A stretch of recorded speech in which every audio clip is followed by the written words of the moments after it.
السلام عليكم ورحمة الله وبركاته. الحمد لله الذي نحمده ونستعينه ونستغفره ونؤمن به ونتوكل عليه. أما بعد.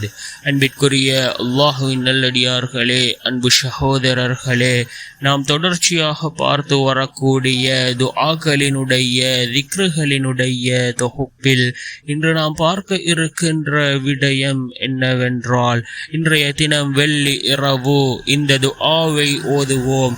நபி ஜக்கரியா அலைஹிஸ்ஸலாம் அவர்கள் ஓதிய துஆ. குழந்தை பாக்கியம் இல்லாதவர்கள் இந்த துஆவை அதிகமாக ஓதுங்கள்.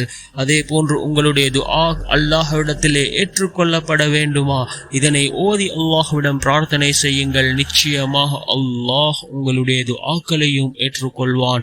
அல் குர்ஆன் கூறக்கூடிய மிகச்சிறந்த ஒரு துஆவை தான் நாம் இன்றைய வீடியோவில் பார்க்க இருக்கின்றோம். அன்பார்ந்தவர்களே, அல்லாஹ்வின் நல்லடியார்களே, அதிகமானோர் நம்முடைய சேனலை சப்ஸ்கிரைப் செய்யாமல் பார்த்து கொண்டு இருக்கின்றீர்கள்.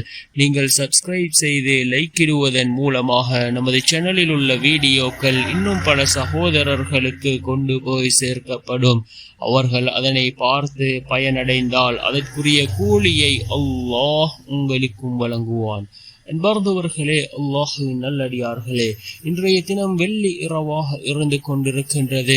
நாம் இந்த துஆவை அதிகமாக ஓதுவோம். அதிகமான சகோதரர்கள் அதாவது கமெண்ட்லே கேட்கிறார்கள், குழந்தை பாக்கியம் கிடைப்பதற்கு ஏதாவது துஆ சொல்லுங்கள் என்று அதிகமான சகோதரர்கள் கேட்கிறார்கள். அல்லாஹ் தன்னுடைய குர்ஆனிலே குறிப்பிடக்கூடிய ஒரு துஆ.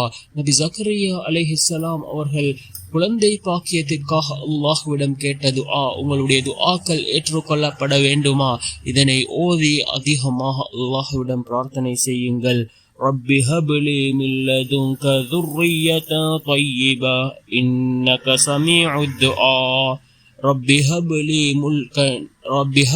من لدنك ذرية طيبة إنك سميع الدعاء. இறைவனே, உன்னிடமிருந்து எனக்காக ஒரு பரிசுத்தமான சந்ததியை கொடுத்தருள்வாயாக.